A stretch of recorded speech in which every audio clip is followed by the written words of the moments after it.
Guys, talk to me nice. Welcome back to Sports Tea. Welcome back to Sports Tea. Talk to me nice. Nice. Calling, guys, talk to me nice. Calling, guys, talk to me nice.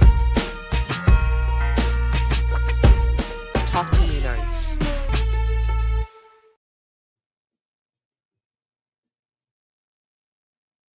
Good morning, everyone. Welcome back to Sports Tea. Oh my goodness. Happy Thursday. What a beautiful Thursday it is. All right. I hope that you guys are doing well. I hope that you guys are feeling refreshed. I just want to give a couple shout outs. I see you, Cottage, Bandhead 07, Pizza Time 727, Spurs Ann, Nufo, Right Hand Cam.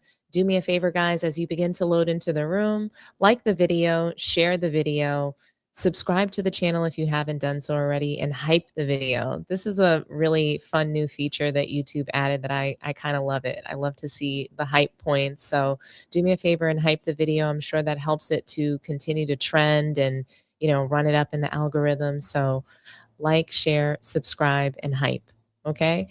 Good morning again, everyone. Thank you all for joining. I see you, Ace of Rage. Salute to you. Alrighty, guys. Let's just we can just jump right in. I do I do sort of feel as though we're in some sort of twilight zone right now.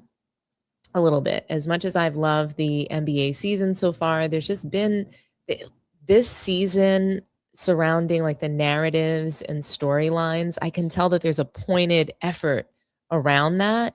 And in some ways, I think it's good. And in some ways, I think it's interesting. But LeBron as a role player, Stephen A. calling this his greatest GOAT case of his career in this year. As a role player, he's making his greatest GOAT case. So right now, LeBron is on a GOAT campaign, guys. That's what Stephen A. Smith is saying. And this would be his greatest opportunity. So either Stephen A. is being really insulting, or we're just going into a whole new stratosphere of narrative-driven ridiculousness.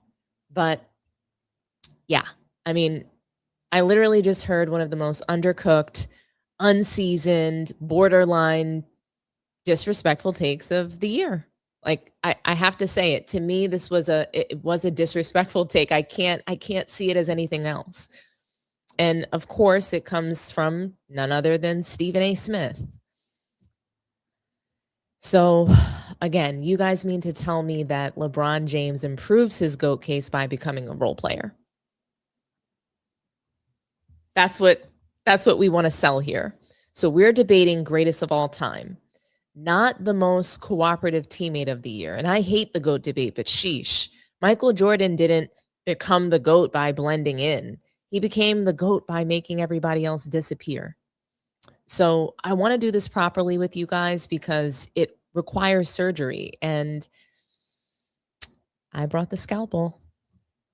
So I think that defense, the difference between presence and pride, that's a huge thing. So let's start right there on the defensive end, because this is sort of where, for me, the conversation quietly falls apart. So we want to praise LeBron for adapting, cool, but let's look at what he's adapting into, okay? When we take a look at LeBron from last season, 113 defensive rating. That's the lowest of his career. The lowest. And that's not aging gracefully, guys. That's falling off defensively and pretending that it's some sort of a strategy. That's what that is. Meanwhile, let's talk about Michael Jordan at 40. Let's talk about Jordan at 40.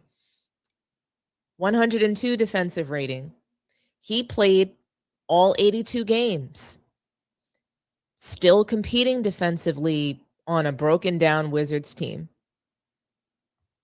So do you guys understand what that means? Because to me, that means even when the team was bad, Michael Jordan refused to be bad. That's not the case for LeBron James. But Jordan didn't play pointing defense. He didn't point for his teammates to go and take care of it. That wasn't Michael Jordan's style. He played personal defense. He did. And LeBron right now, he's directing traffic like some sort of a crossing guard. He's not in it. And I don't care what role player moves we're seeing right now, the help defense, he's not defending at a high level. So we can just cut the shit right now. He's in the corner pointing, calling things out while the younger players are doing the actual work. And I'm supposed to believe that that helps his GOAT case. That's what Stephen A. Smith wants us to believe. That's not greatness. And that's what he's peddling here. And I want you guys to listen to this because it's absolutely ridiculous. Okay. I want you guys to listen and then we'll continue to chat about this together. But Stephen A. Smith, he's dead seriously gets up there and really explains this. And I'm like, wow, the things that the media comes up with, it's never ending. One of the things that I'm patting myself on the back for is when everybody was talking about the Lakers and what LeBron James was going to have to do or whether he was going to be able to figure out, in order for the Lakers to be successful this year. I'm like, wait a minute, it's LeBron James. What the hell are we talking about here? This man is 41 years of age. He's in his 23rd season. He's been to 10 NBA finals. He's a 4-time champion and a 4-time league MVP, and he's a basketball savant. If anybody can figure it out, it's going to be him. So I think folks were overreacting. And sure enough, he's absolutely positively proved me right. I can make a legitimate argument. And Wendy and Iman, I don't know if y'all saw me say this yesterday. Obviously, Michael Jordan is my GOAT. Damn it, that ain't changing. I got 2 eyes. I know what the hell I saw. But having said all of that, I said the greatest case for LeBron James being the GOAT, in my opinion, is being made by him this year. He looks absolutely fantastic. If you look at last night, everybody's making a big deal. He went scoreless in the first half. So what? Going to ignore the 6 assists that he had? You're going to ignore how he ultimately finished the game with damn near a triple-double? The reality is he finds a multitude of ways to beat you. He gets to the basket. He leads the NBA in fast break points. When J.J. Redick needs him, he plays center for crying out loud. He's doing whatever it takes in order for the Lakers to win basketball games. And then I go to his stats over the Lakers' last 10 games. He's third in minutes. He's third in usage rate behind Luka and Austin Reaves, obviously. He's third in points, third in shots per game, second behind DeAndre Ayton with 58% shooting from the field, third in rebounds at 7.6, second behind Luka with 6.1 assists per game, third in rebounds, by the way, 7.6. You just look at him, and whatever it takes, he's able to be able to do it. Luka is that dude offensively. Austin Reaves can do what he does, but you don't know on a night-in, night-out basis what LeBron James is going to do. You just know that whatever is needed to be done, he can still do. And because of that, that puts the Lakers in a position to be a very, very interesting out. We're assuming they can get past the first round. If the second round comes about, and the likelihood is that you're going to face the San Antonio Spurs, we know that the San Antonio Spurs are elite. We get that part. But we also know that they're young, and they're not accustomed to being in the 7-game series outside of Harrison Barnes or De'Aaron Fox. So you never know what that could lead to. I think the Lakers are in a better position than most people anticipated, and that has everything to do with LeBron James, the leader, Mount Rushmore in the NBA history, who's willing to be deferential at this point in time in his career when it's called upon to do so. I don't know about y'all, but that's the definition of greatness. I disagree. I disagree. To me, I just think that that's delegation. That's not the definition of greatness. And, there's somewhat of a Lakers hierarchy. And I just think that this is sort of where it gets ugly. And I want to talk about what's really happening in Los Angeles, because this is the part that nobody wants to say out loud. The moment Luka Dončić arrived, everything changed. Luka became the system. He equals the offense. He also is equal to the decision maker now on the floor. He's the engine. He's what the entire team runs through. It runs through him. But I think that where it can be a little uncomfortable is that LeBron isn't even the second option anymore.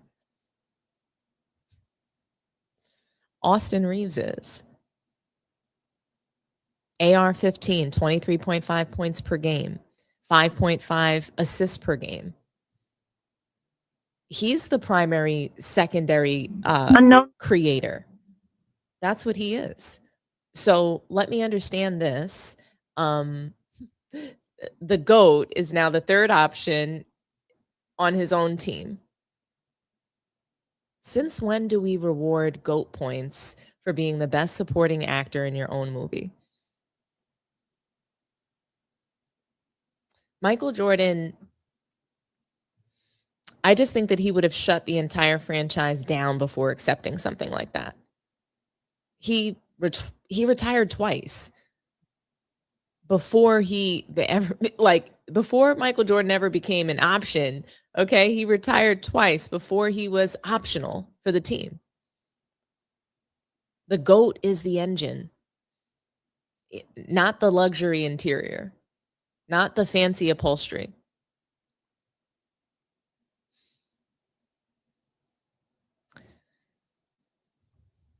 And I think clutch time, this is the dagger. Now, let's get into the part that probably ends the whole discussion altogether, is clutch time. The last 5 minutes. That's the game within 5 points. Luka's got 42% usage in those moments. Austin Reaves has 28% usage in those moments. And LeBron is at a career low of 18.4% usage in those moments. So, I mean, if we just sit with that, guys, for a second, 18.4. In the most important moments in the game, LeBron is what? A spot up option? You don't become the greatest of all time by deferring to hillbilly Kobe in crunch time. You become the GOAT by being the moment, not giving it away. Jordan at 40 years old, he still demanded the ball, still took shots, still carried the pressure. You know, Jordan was the guy. And I just think that that's what we have to remember.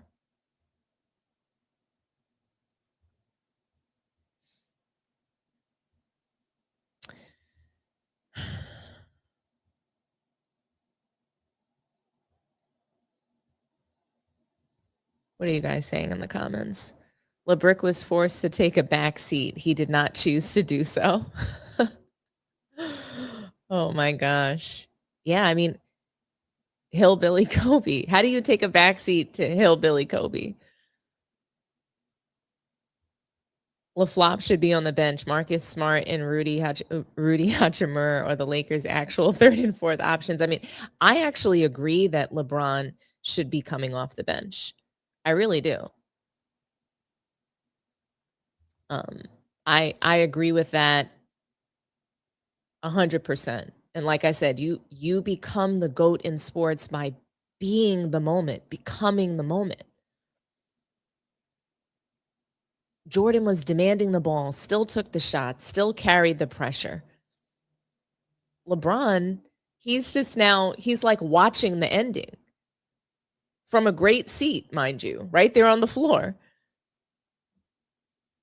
But I just think that there's a massive difference between a closer and a spectator with benefits. The illusion of productivity, and then there's like this whole favorite argument out there, and it's the LeBron safety blanket, right? Where he's still giving you 24 and 8. That's what you hear Nick Wrong saying. You hear a lot of the pro LeBron analysts saying things like that, and it kills me, honestly. And I'm just like, okay,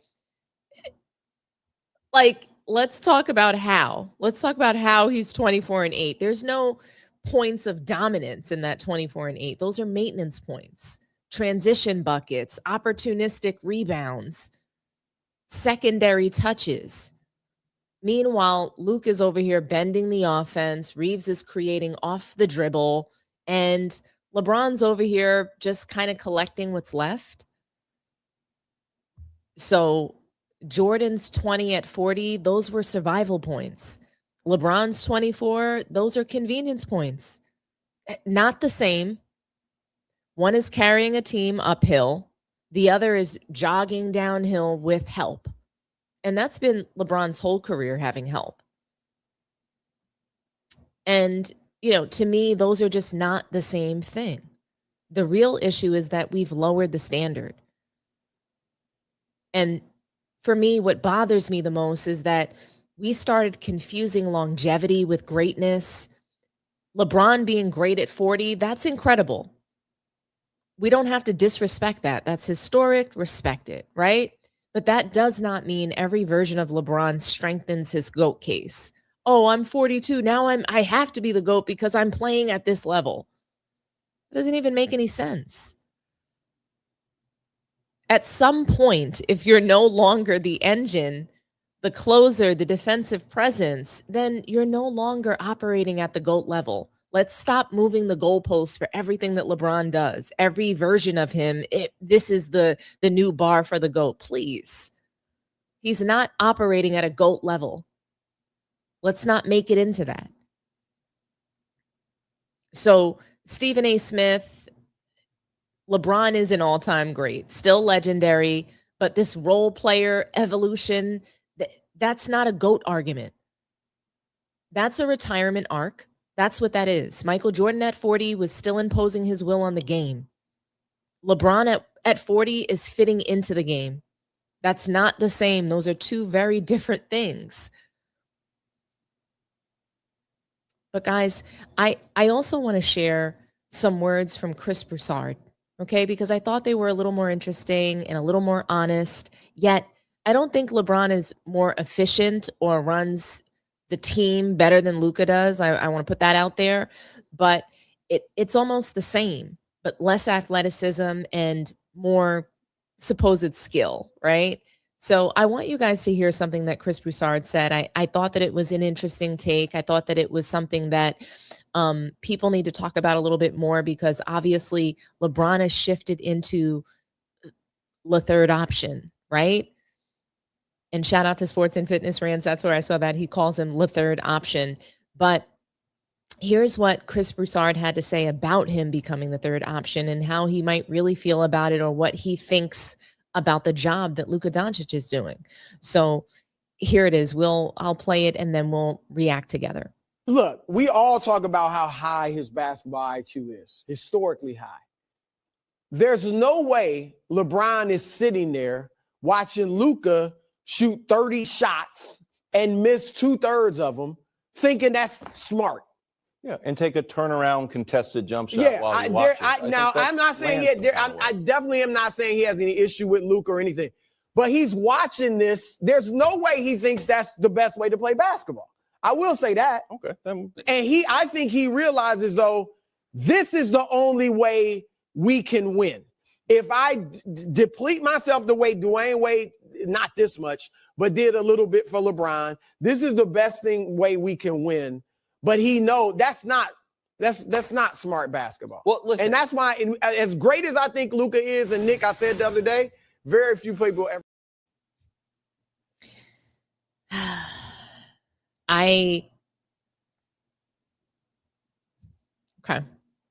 I think let's just get straight to the point, because Chris Broussard went on television and said something that had people clutching pearls, I think. But I'm here to tell you that he wasn't wrong. He said that LeBron James is watching Luka take 30 shots at night thinking, okay, that's not smart basketball. And I said, okay, so now all of a sudden we care about smart basketball? That's what we want to talk about?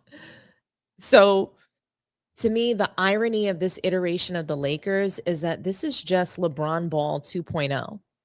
I've always sort of thought that LeBron and Luka Dončić were very similar players, but let's not do the revisionist history, please. Let's not pretend we don't recognize this system. This isn't new. This isn't revolutionary. This is just LeBron Ball with a younger face. Same structure, same exact problem, same offense. One player dominates the ball. Everyone else stands, watches, waits. That's the story here. Role players become spectators, rhythm disappears.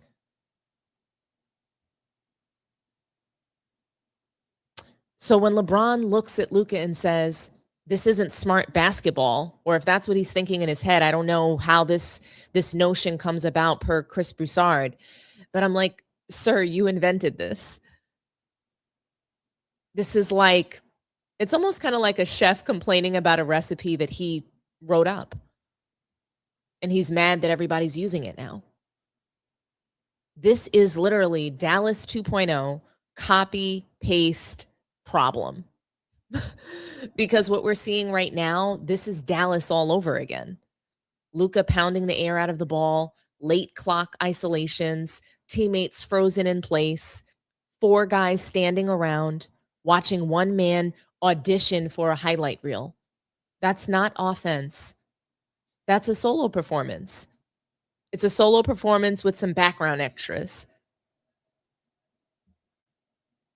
But I can tell you the truth about both styles. And here's where I'm going to go ahead and just push this a little further, because people want to act like LeBron James sees the problem. That he's like, oh, well, I know it. I'm so smart. I have the best IQ. We're always saying he has the highest IQ. No, LeBron is just recognizing himself. That's what's happening here, because both of them play the same way. Ball dominant, tempo controlled, system absorbing. The only difference is that Luka is younger. He's less athletic and even less defensive. So, guys, this isn't evolution. This is a downgrade. That's the T. Who actually suffers from all of this? It's the role players. And we can talk about the part that nobody respects enough. What they do, what the role players do. Nobody actually respects what real role players get done. When you play in these systems, you don't develop, you don't grow, you don't survive. You don't, your career sort of doesn't survive this play style. You have to survive it. You have to find a way to. You stand in the corner, you wait for scraps, you shoot cold, and then you turn around and get the blame. You get blamed for missing. That's not basketball development. It's kind of like basketball starvation. That's not making anybody's teammates better.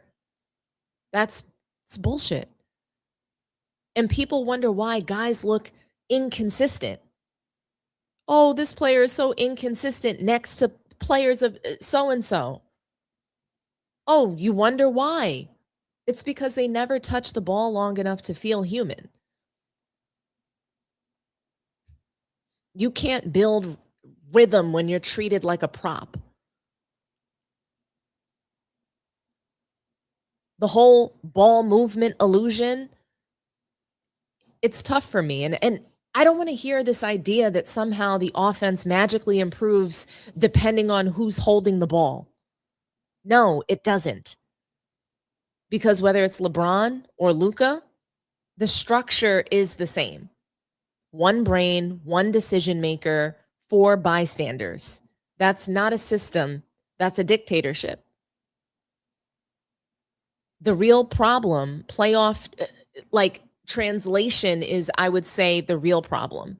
Because yes, they've been on this hot streak, right? But what Chris Broussard is getting at is that this is just not sustainable come playoff time. Because that's basically where it all falls apart for them. You can get away with this crap in the regular season. But in the playoffs? Come on, guys. You get exposed.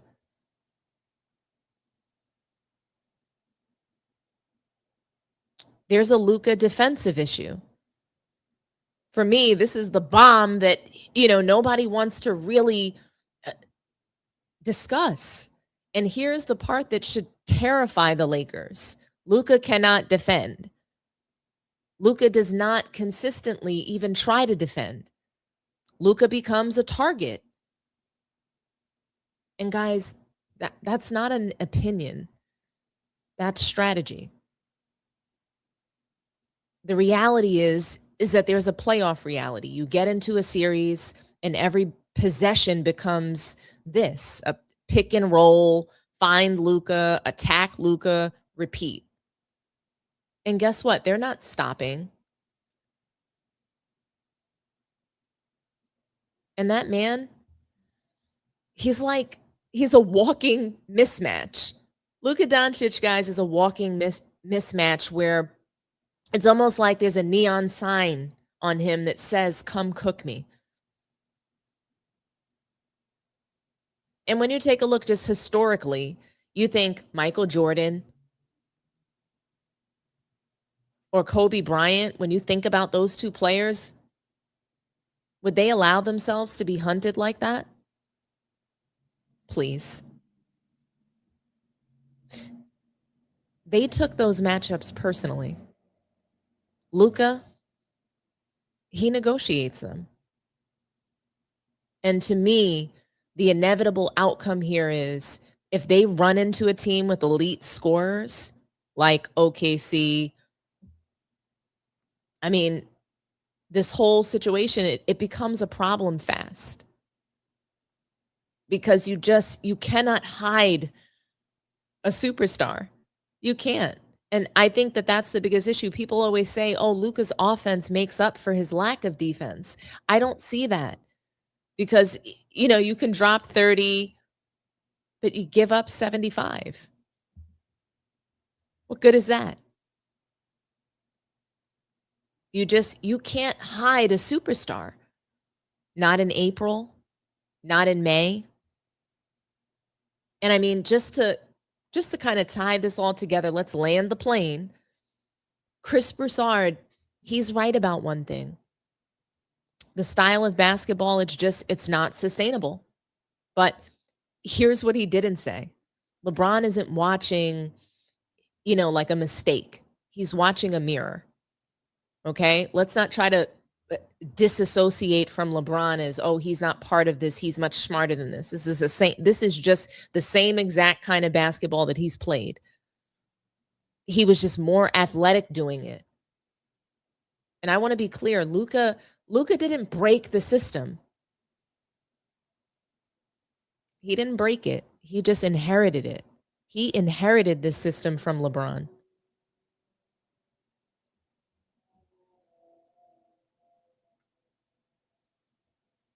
Like something else, it changes. This isn't championship offense. This is just a different version of the same problem. That's all. That's all it is, guys.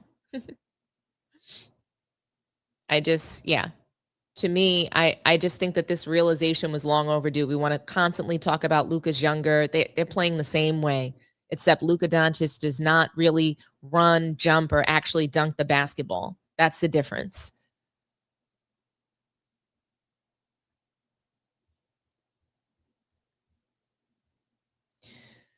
Wow.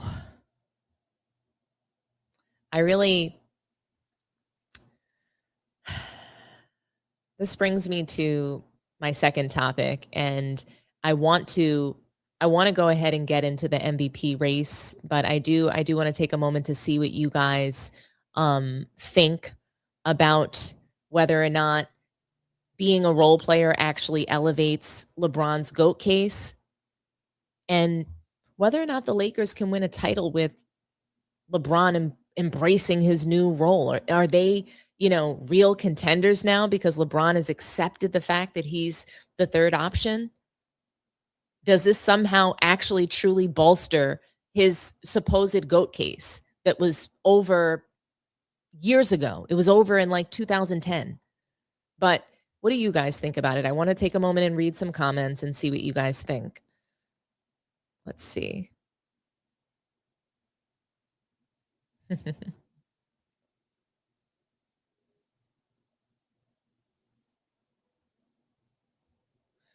LeBron is the leader until they lose. Then it will be Luka's fault.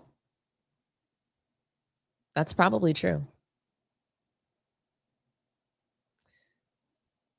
Stephen Ass is ridiculous. LeBrick knows he's a cancer and cannot hide from real commentary that calls his delusion. I mean, Stephen A, it's like his job is to come up with more and more ridiculous things. Salute to you, Spurs. And I chuckled when I heard LeBron is the third option. If I said it, 122, you never had to question if Mike was going to show up. That's true. LeBrick was forced to take a back seat. He did not choose to do so. Hillbilly Kobe. Yeah, I mean, he took that back seat to Hillbilly Kobe. Like, come on. I mean, yeah. Let's just call it what it is. Love myself today. Shout out to you. Salute to you.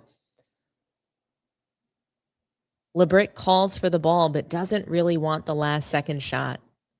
I mean, he's never wanted that shot. It's like some sort of anxiety, and he's always going like this. It's like his nervous tick when he knows he's not doing enough on the floor. Like, have they noticed? Have they noticed that I'm not playing defense? Have they noticed that I'm faking it? I'm fraudulent out here. He's just old looking. He makes me wince. LBJ, go away. I think it's an shout out to Raw for TV. I think he calls LeBron LeBald. I'm not sure if it was him. I think it was, but yeah, I find that to be so hilarious. This season, he seems like he's really leaning into the baldy, and maybe next season he'll like go full throttle bald. We'll see. But anyway, guys, let's move along to the next topic, because oh my gosh, I really, really, when I heard this Wemby interview, when I started hearing the chatter about MVP just in general throughout the season, I think it's been a really interesting conversation around MVP. So many different candidates sort of emerged that were unlikely, in particular, Jaylen Brown. I mean, even Wemby, for him to be, third year in the league, considered for MVP, that's a huge thing. And what he's been able to do on the floor, it looks just flat out sensational. I've really enjoyed watching him, SGA, the Celtics, the Knicks, the Pistons, Charlotte. I've enjoyed watching the teams that are playing great basketball, and Wemby's been a part of that. And, he went out on a campaign for himself, and there's been mixed reviews about whether or not he should have done that. A lot of people have different feelings about it. A lot of people feel like, he's out here begging for the MVP. I've criticized players in the past for doing so, and I'm going to criticize Wemby here for doing so. I mean, he definitely he's out here campaigning for himself, not letting his game do the talk, but, campaigning for himself. And, I do want to be really balanced when I talk about this, because there were a lot of great things about this moment too. And I don't want to discount those things. I'd be remiss if I don't mention them. So, to me, Wemby said what everybody's afraid to say. Okay. He said what everybody's afraid to say. And for those of you who haven't seen it, I do want to play the video, and then we're going to react and discuss it together. Here's Wemby. Here's his MVP case interview. Vic, have you thought about MVP at all? Yeah, for the last 15 minutes at least. What? Yeah, I have thought about it. I think right now there is a debate, that should be, even though I think I should lead the race.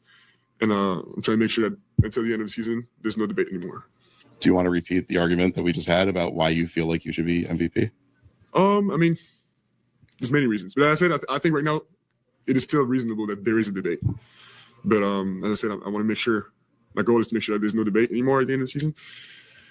But so what? Maybe ask a more precise question. What would you say what are your three campaign speeches? Three arguments. My first one would be that defense is 50% of the game, and that it is undervalued so far in the MVP race. Because I believe I'm the most impactful player defensively in the league. Second argument would be that we almost swept OKC in the season, and we dominated them 3 times with their real team and 4 times with more rotation players. And My third argument would be that offense impact is not just points. You joined David Robinson tonight. You know the stat. I heard you. Okay.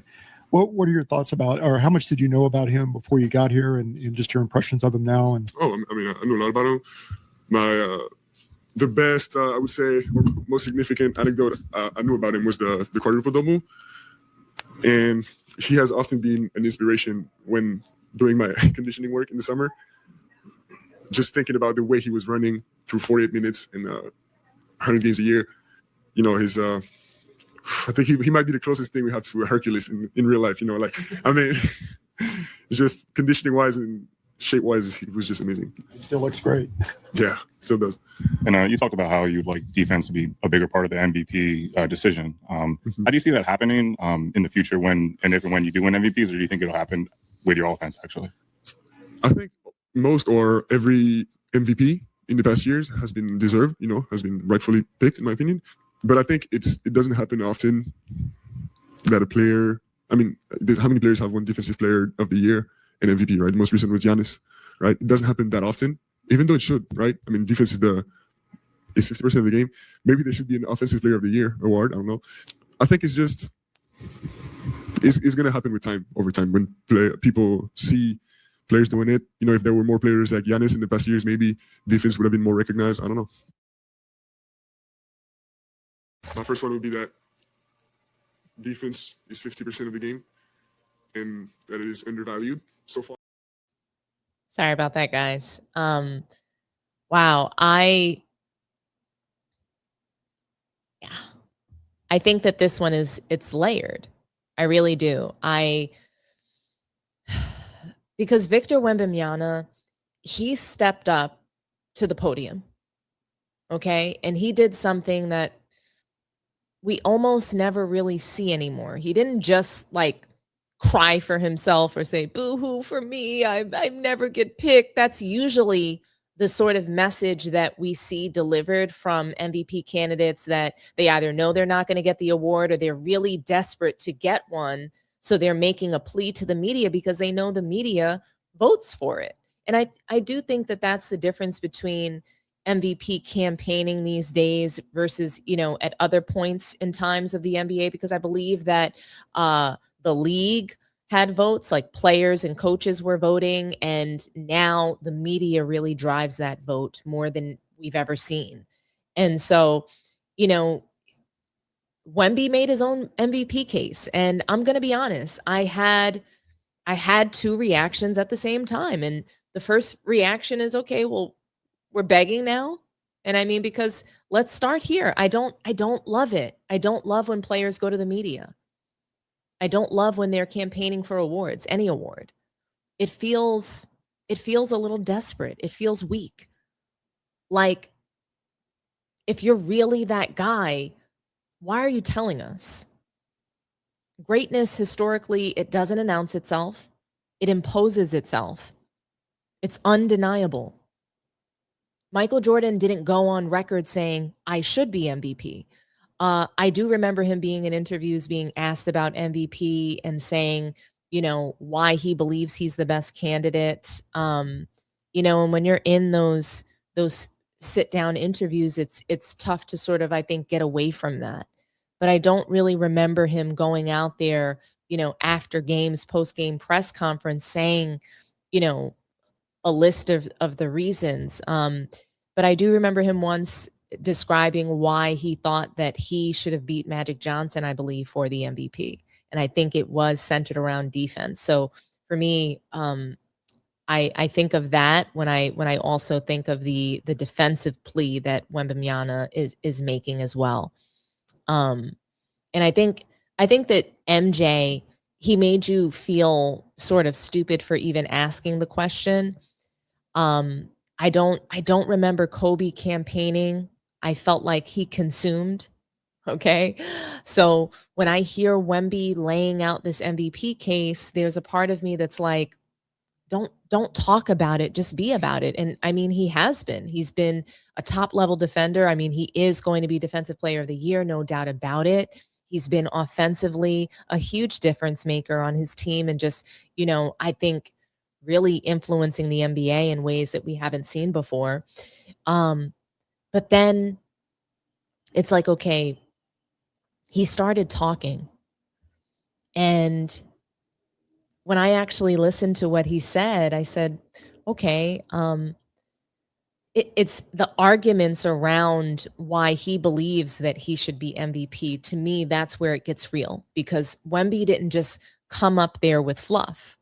He came up there with substance. I mean, number one, defense is half the game. I mean, thank you, Wemby, for saying that. And thank you, I think, for shining a light and calling out your contemporaries. I think that that's really important to do, because so many players refuse to do that.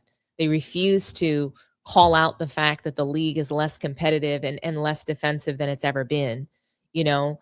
And he said it, defense is 50% of the game. He's the most impactful defender in the league. Maybe if he wasn't, would he be touting defense as much? Maybe not. But I felt like I almost stood up when he said that. The hairs on my arm certainly did, because finally somebody said it. And we've turned the MVP award into nearly an offensive award. Let's be for real. And I think that that's extremely lazy of the media and absolutely disgusting of the NBA to even allow. So Wemby's just out here saying, I dominate on both sides.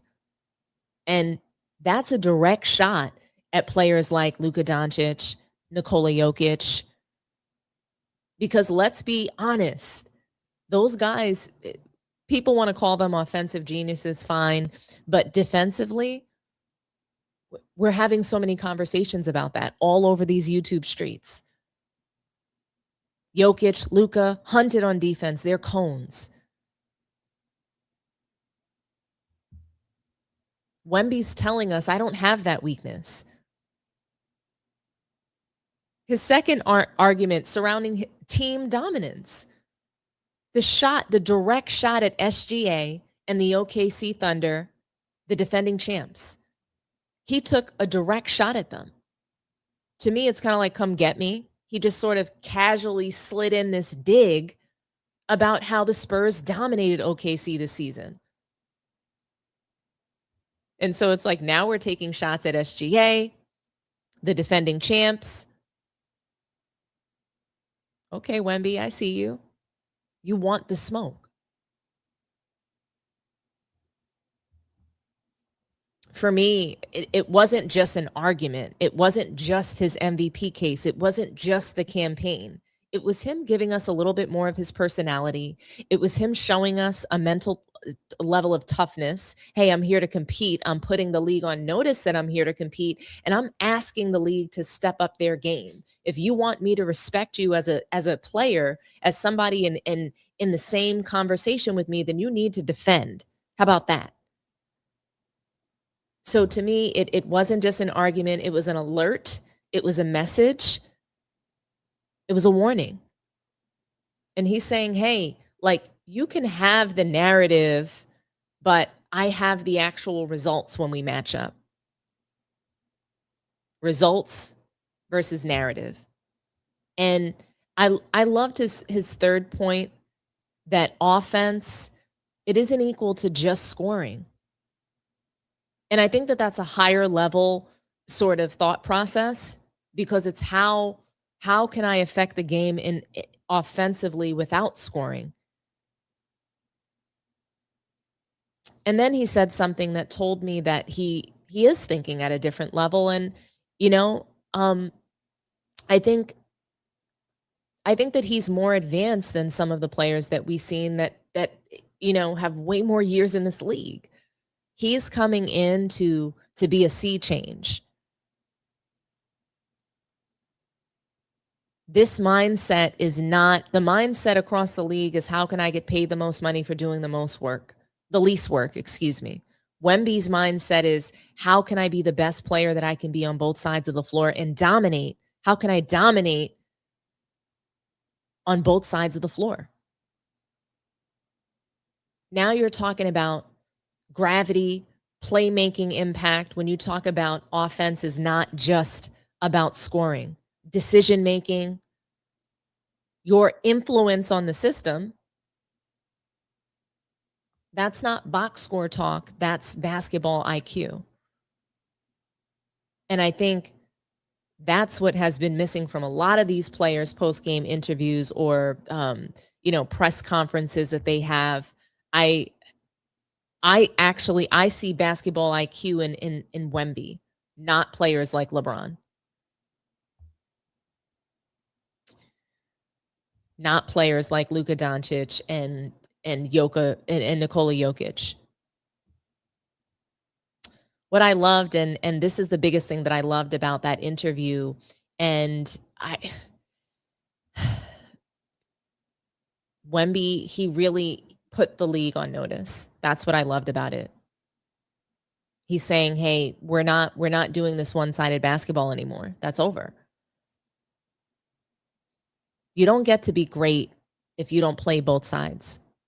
And I've been saying this on Sports Tea. So I feel, once again, I feel validated. This is like twice in a 7-day period of time. I'm feeling validated that, somebody at the league level is calling it out. Defense matters, effort matters, two-way dominance matters. We have to place some value in that. And let's call it what it was. This wasn't just an MVP case. That was a challenge to his peers, to the league, to the standard. That's what that was. Because too many players today, they want to hide behind the scoring. They want to hide behind the stats. Wemby said, no, come see me on both ends.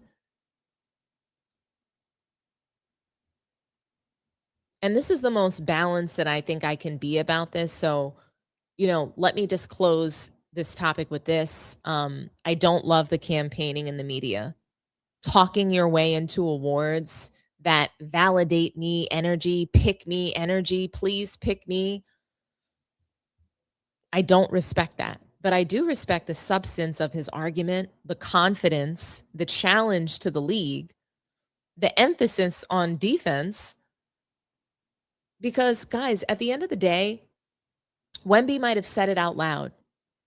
But if he keeps playing like this, he won't have to say anything at all. Because that's when you know it's real. Like I said, this wasn't just an MVP case. It was a warning. It was definitely a warning. But what do you guys think? Is Wemby weak or is he valid for making his case for MVP? What do you think?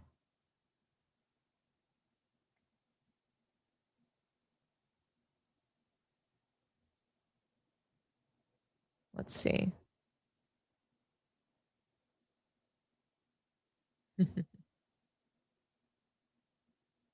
You guys are so funny.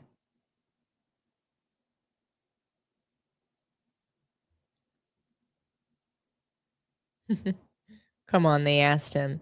They did ask him. And I just think, again, I think that when they asked him, but prior to that interview, he admits that he was already talking about this. This was a setup. So they planned to ask him about this and he planned to talk about it. I mean, let's be for real. Don't let him off the hook.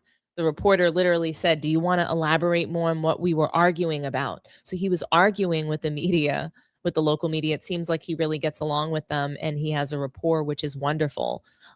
He really, to me, he has a level of maturity that I like to see Spursand. So I'm not dogging him, but I have to be straight across the board, right? I have to be consistent. I can't give him a break for making his MVP case and not letting his game do the talking. I would have appreciated that answer full stop. Like, hey, my argument is on the floor. Watch that and you let me know who's MVP. That's what I would have said.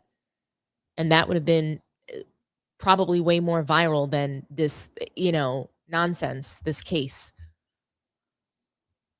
But hey, that's just me.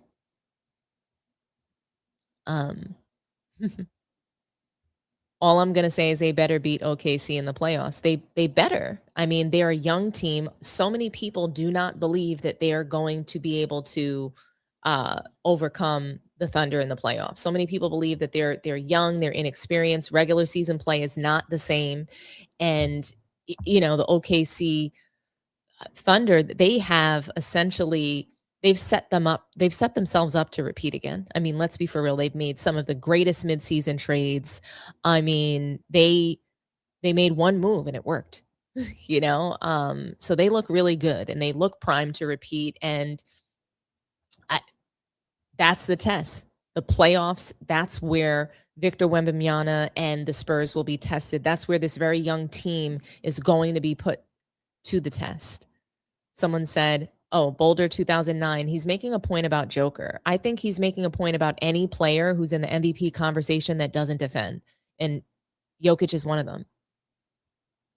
Wemby created a new position, CG, and should have a stat for deterrence. Okay, that's interesting. Brother Juma, salute to you. How does a 20-year-old Frenchman whose English is his third, fourth language pronounce English words and have a larger vocabulary than LeBrick? Now, you know what? It's a shame. I think that LeBron came into the NBA at like 17 years old, right? And he didn't have much education. The entire James family has, I think, less than a year of college. I think actually I'm lying. So Bryce is in school, right? And he's into his second year. So, you know, the majority of them haven't really, you know, went through that much education. I think Savannah she might have a master's or something like that. But I mean, LeBron, Bronny, they didn't go to school.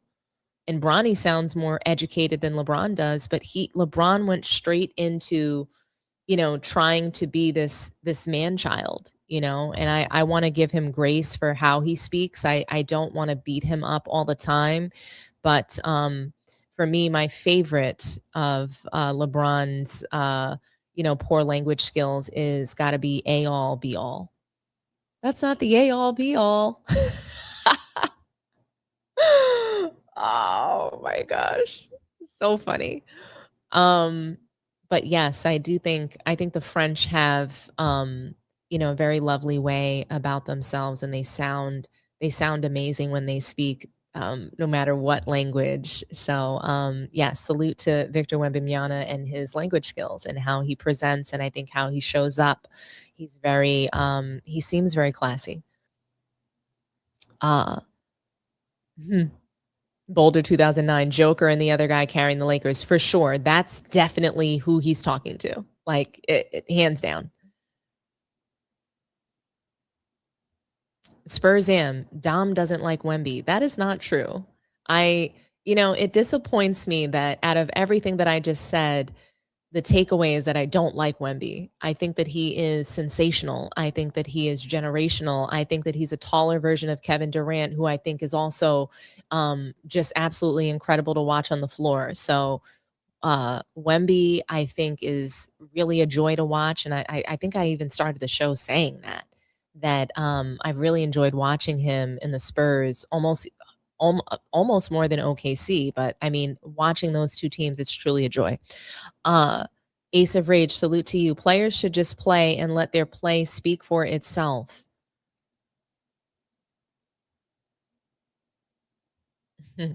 He did not push for the MVP. Weiss asked him. If you know that someone's going to ask you a question, you come prepared with an entire monologue, that's a campaign, and it was orchestrated that way. They argued about it before that press conference, and he knew he was going to be asked, and he was prepared. So I disagree. It wasn't just asked and answered. It wasn't like he was surprised about the question either. So yeah, I am going to ding him for making this MVP case. He must be criticized the way I have criticized other players. Just because I like Wemby and what he's been able to do, the work ethic that he's brought, you know, back to the NBA, the level of play on the floor. I like all of that. I like what I see, but that doesn't mean that he gets to come out there and make a full MVP case for himself and plea to the media, who really control the majority of that vote. So he's trying to sway the media, which gives him an upper hand. in this MVP case, which I don't like. That's the reason why I don't like people going to the media to make an MVP case, because the case is on the floor.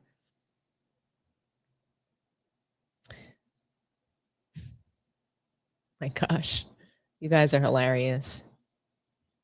With MJ, it was really undeniable. You had to look hard to find reasons for why he shouldn't be MVP most seasons. He had a strong argument even in his rookie season. I mean, some of the best play we ever saw was in 84, 85 of Michael Jordan. Wemby officially came the new face of the league after that speech. That moment will go down as a legacy defining act. He is the true MVP. I think that mindset, that is the mindset of a true MVP. My final thoughts on whether or not he actually deserves the MVP is that I don't think that he's entitled to it. So for me, he's not a lock for MVP. He's a lock for Defensive Player of the Year. And I think that SGA, reigning defending champ, he's still looking like the reigning MVP. And in my opinion, I mean, the amount of fourth quarters that he was able to sit out throughout the season, and still be dominant in scoring and all around throughout the game. And defensively, he is, one of the best two-way players on the floor. My number one pick would be SGA, and then perhaps, Wemby as the second pick. But and I think that Wemby is a top 3 candidate for sure, but I don't think that he's a lock. I don't think it's undeniable. I do think that he should be I think that his speech is definitely of value for sure, but he's not getting no love in the MVP conversation. So, the idea that he's not being spoken about enough as a top MVP candidate is false. And I wish that people would stop saying that. Salute to you, right hand cam. Offense is one side of the ball. Defense is 50%. I mean, that's the long and the short of it. Offense is one part of the game. Defense is the second part, or is the other part, right? He said Spurs dominated the starters and role players. Yes, I love that point. He was very specific about what he was getting at as far as his case, and that's why I have to say that, it was very orchestrated. He really, he was so prepared for, for making his plea to the media. He's calling out the league, challenging the league. For me, that was the best part. I mean, he's putting Adam Silver on notice with comments like that. That's what he's doing.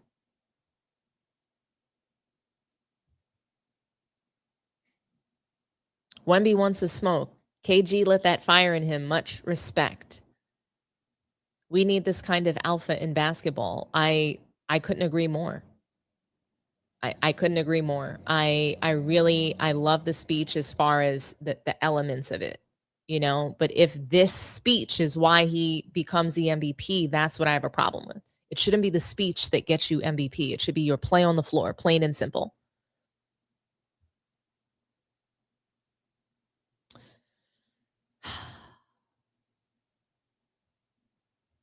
Salute to Grape Tea News. Thank you for being here. And if you guys haven't subscribed to their channel, please go ahead and subscribe to Grape Tea News. Lots of really fun content over there. But yeah, I think we're in a good place to move along to the next topic. Okay. This topic really, I was so excited to talk with you guys about this and to come in the room and connect because, Jason Tatum, obviously he was out. And he returned, right? So he's made his return to the floor, and it was I think it was exciting for the Celtics to have him back. It was exciting for NBA fans, and what was even more exciting is what the Celtics were able to do without him on the floor, right? And so Kevin Garnett, Paul Pierce, they have spoken about the Celtics in depth, that's their team, right? That's their squad. They won a title with them. They love the Celtics, and they're constantly sort of talking about what they're doing well, where they need to improve, etc. But and we're going to get into some sound from them that I want to react to with you guys. But first and foremost, what I do want to do is share an article with you guys regarding some narratives that have been created about Jason Tatum, his return, and what this sort of compares to. And I thought it was absolutely ridiculous, guys. Okay. ESPN's Tim Bontemps, he supposedly got word from an assistant coach in the NBA who remains nameless. Okay. He has a report that this assistant coach is actually comparing Jason Tatum's return in this iteration of the Celtics to the 1995 Bulls when Michael Jordan returned. Of course I take issue with this, guys. Of course I do. I can't, it doesn't compute for me. Okay? It doesn't compute for me at all. Like at all. Okay, so I want to share this article with you guys, and we're gonna talk through it. Some of the main points, nothing so crazy, but I want you to see what was said about this because, again, ridiculous. Okay, let me figure out how I can get this going. One moment.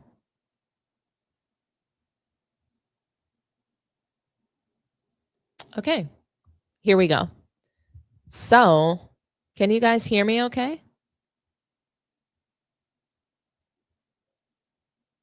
Let's see. I just want to make sure that you guys can hear me. Okay. It seems like you can. Okay. So, guys, Jason Tatum's return. What are we going to call him? Tatum 45? They're saying that his return compares to Jordan's number 45 season. Okay? And apparently it was an anonymous Eastern Conference assistant coach that recently drew a direct line between Jason Tatum's current situation and one of the most famous midseason returns in NBA history. Speaking with ESPN's Tim Bontemps, the coach likened the Celtics forward's rehab from a torn Achilles to Michael Jordan's number 45 campaign in 1995, when Jordan came back from baseball retirement and needed to rediscover his rhythm. Quote, "He's working his way back into shape mid-season, getting up to speed, and we'll see if he can," the coach told Bontemps, per Bleacher Report's Doric Sam. Oh my gosh. Tatum missed the first 62 games of the 2025-26 season after suffering his Achilles tear in May 2025. He returned earlier this month and has already logged 8 appearances, scoring in double figures every time and posting 5 20-point efforts. The Celtics sit at 47-24 with 11 games left. Tatum and Boston face the Oklahoma City Thunder on Wednesday in what could preview an NBA Finals matchup. Tatum himself has consistently acknowledged the grind of his rehab and return. "I ain't know how this shit was going to be. It's tough in the moment. You try not to think about it. You just want Jason Tatum, you just want to be Jason Tatum and feel like yourself again. I'm not Superman, so it's obviously going to take some time." He told reporters this recently. Now, yesterday's game was an absolute joy to watch. Jaylen Brown was a stud out there. And we're not going to get into that game in this conversation, but anybody who watched last night's game, it was just sensational. I love Jaylen Brown.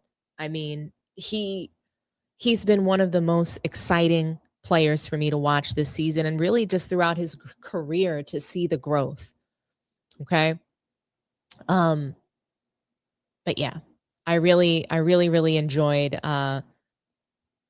that game last night. But as you can see, Tim Bontemps says that there's some, mysterious, anonymous assistant head coach. I wonder if it's an assistant head coach from the Celtics having the delusions of grandeur to compare themselves to the 1995 Bulls or to Michael Jordan's 45 return. I mean, how ridiculous is that?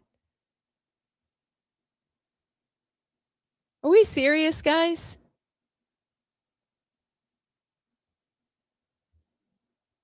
Really. I can begin to share all the ways that this is so wrong. Okay? I can share that with you guys. And let me just let me get into it, okay? Because I could be here all day explaining it, but I'm going to try to do this as quickly as I can. Okay? So, we've reached a point, I think, in basketball media cycle where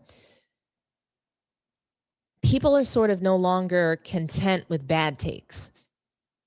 We've escalated. We're now doing this historical cosplay. We're now taking real moments, iconic moments, sacred moments, and dressing up entirely unrelated situations in their clothes and hoping that nobody notices. That's what we want to do. We want to compare everything to greatness of the past, and it just doesn't reach that standard. It just doesn't live up to the level. And that brings me, obviously, to this absurd take, comparing Jason Tatum's return to Michael Jordan in 1995. Tim Bontemps, I generally have no real issue with him. I'll be honest with you. Generally, I have no real issue with him. But like, what are we doing here? Like, respectfully, what are we doing? What are we actually doing? Because this is not basketball comparison. This is fan fiction with a credential. This is historical identity theft. This is the kind of take that makes you want to check whether somebody's had enough water. Have they had enough rest? Maybe the altitude in Boston is affecting blood flow to the frontal lobe. But I want to slow this down for us, because when you invoke 1995 Michael Jordan, you're not invoking just any comeback. You're invoking one of the most mythologized midseason returns in sports history. When you compare yourself to that and put yourself into that category, you're likely going to be criticized. But that's what we do. We catastrophize everything so that it does go viral, right? So Jordan came back after leaving basketball, spending time in professional baseball, and then stepping back into the NBA with all that rhythm rust in the world. And still, Michael Jordan immediately reminded everybody that the gap between him and normal greatness was still the size of a canyon. In his fifth game back, he walked into Madison Garden and dropped a double nickel. Dropped 55 points on the Knicks.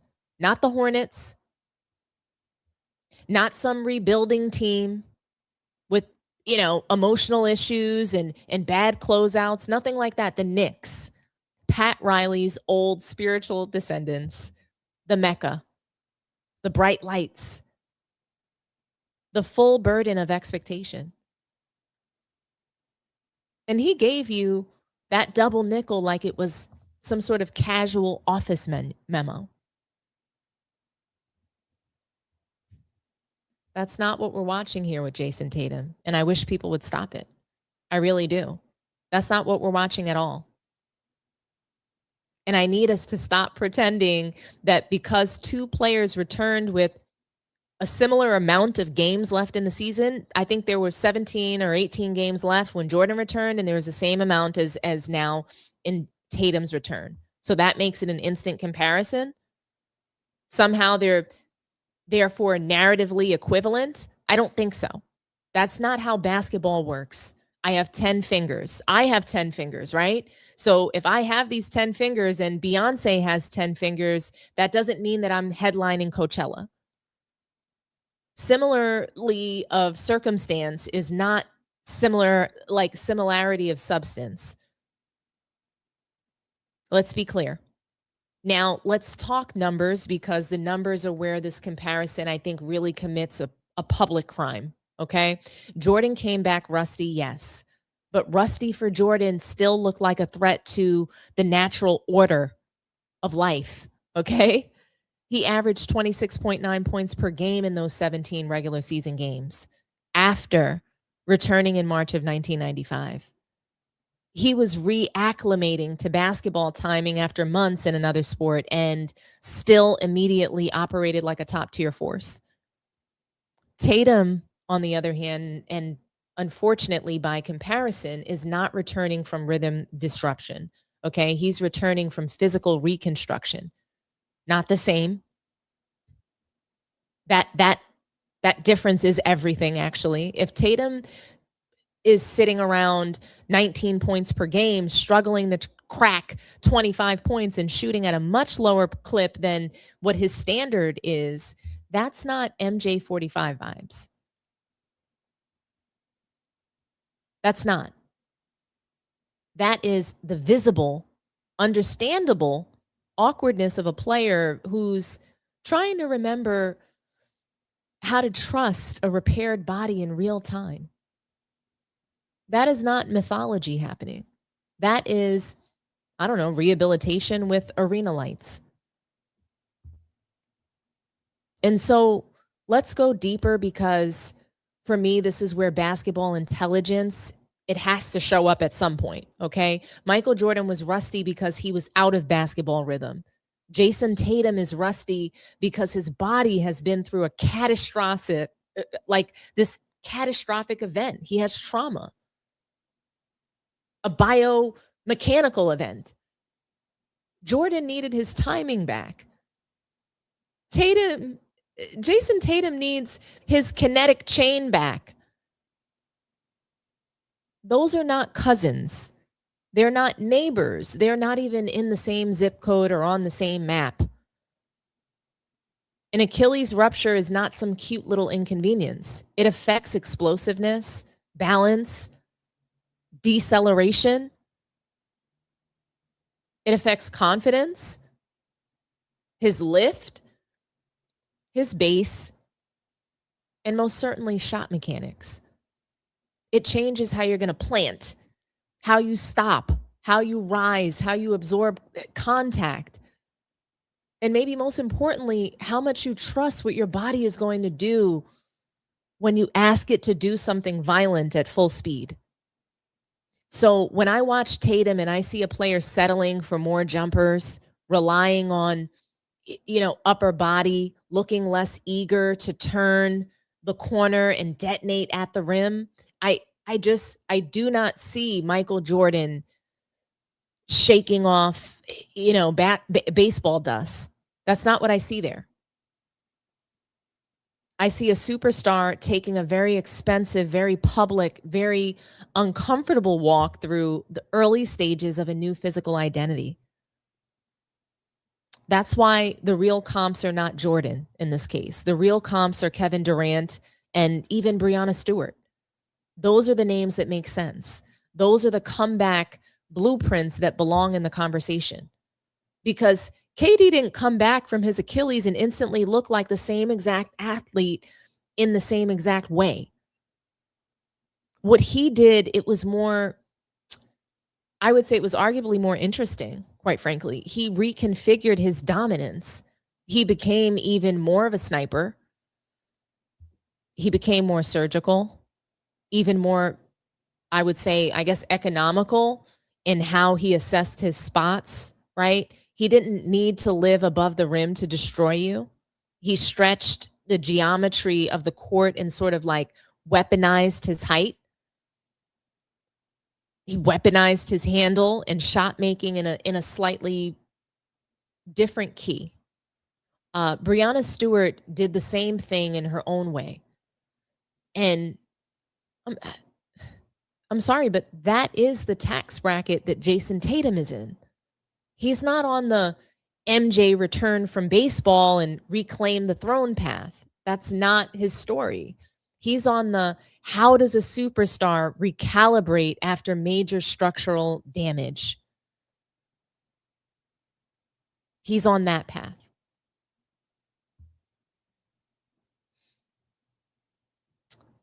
But I did really appreciate the conversation that Kevin Garnett and Paul Pierce had about the Celtics, Jason Tatum's return, and Jaylen Brown, what he's been able to do, because a lot of the narratives and media focus has been on Jason Tatum returning and what his return looks like, and not the sensational work that Jaylen Brown has put in this season.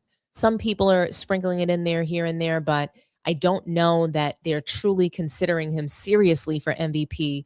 And I want you guys to listen to the conversation between The Truth and Kevin Garnett, and we'll react together.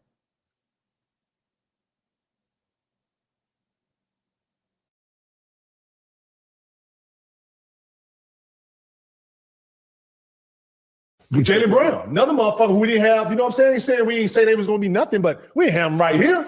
We was like, bro, let's see if he can lead the team without Tatum. You know what I'm saying? Without Holiday, without Porzingis. They lost a lot of vets. Can he lead this young group? Bro, that's to me your impact on your team. And I'm not taking nothing away from Shea, because he real money. I can't even dispute what y'all saying. But I got to throw in here that, bro, when you take these elements of that was X's and they weren't identified yet, and all of a sudden they full on blossom. Look at Knipple. He's a real solid.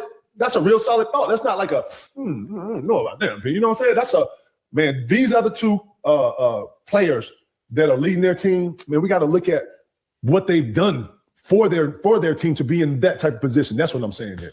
And when you can put that in it, that's why I got Jay Brown and Cade. You know what I'm saying? I can't even argue that, because Lord getting money. What about Wemby, though? Man, I can't argue none of that. He's doing it on both sides of the ball. That's why I love Jay Brown.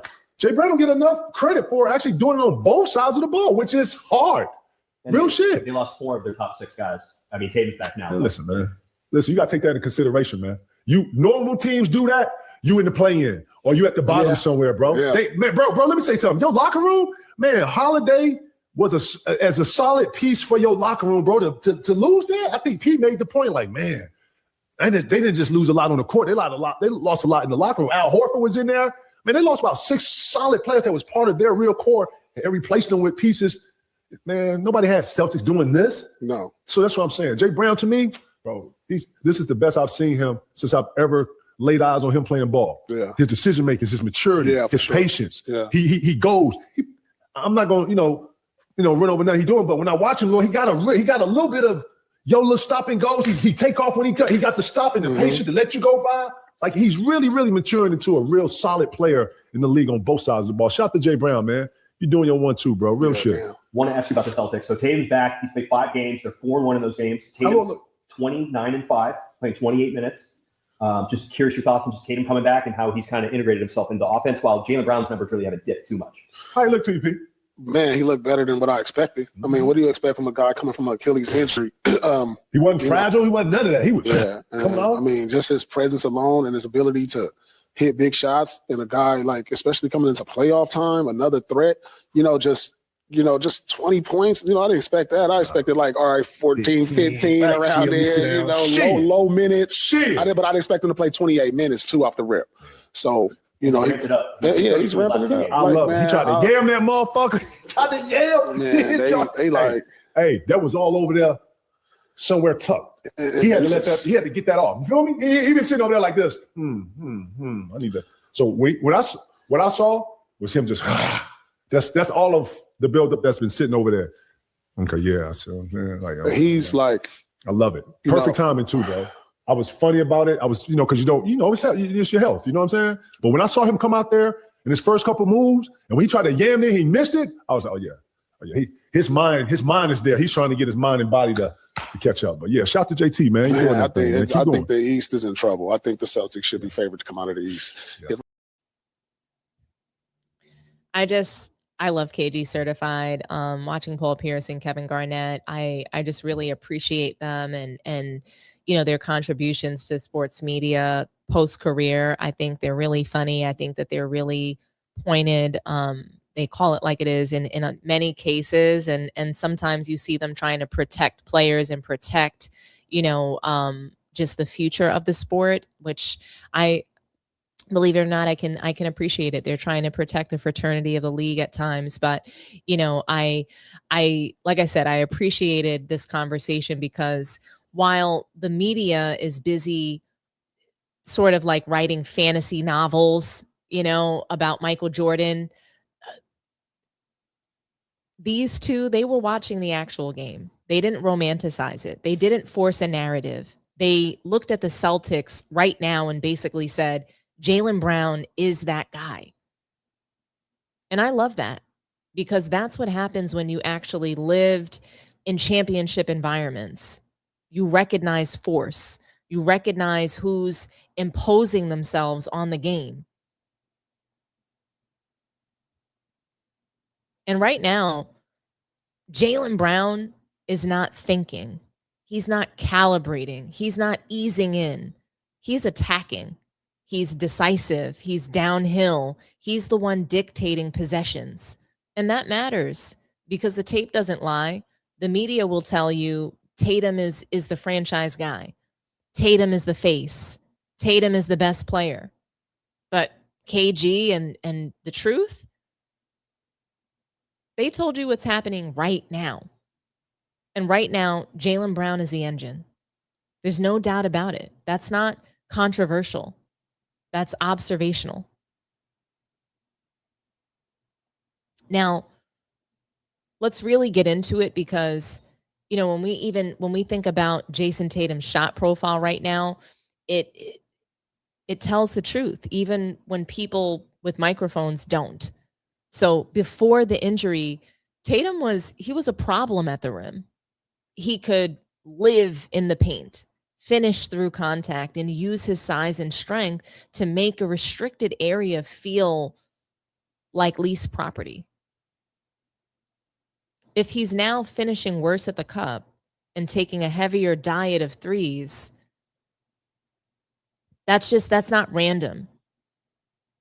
That's the body. It's the body sort of telling on itself. That's a player choosing avoidance basketball over collision basketball, because right now collision is expensive.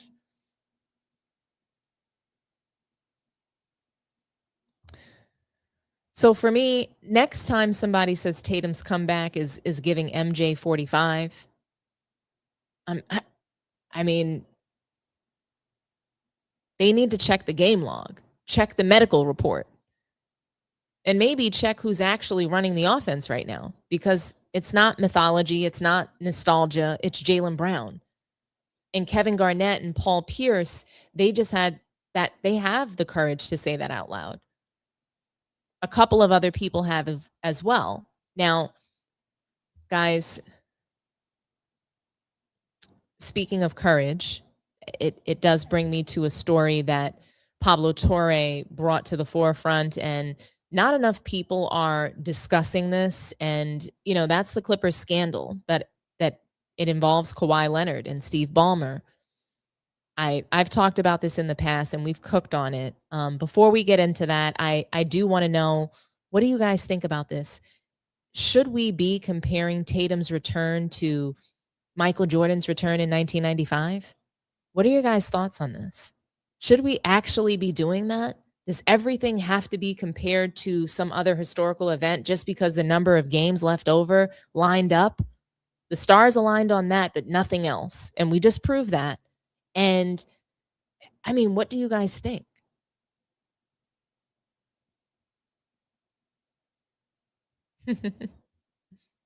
Beyonce has 12 fingers. Get it right, Dom. Chessbox09. This era is so desperate for legendary moments, so they constantly try to manufacture them. Yeah.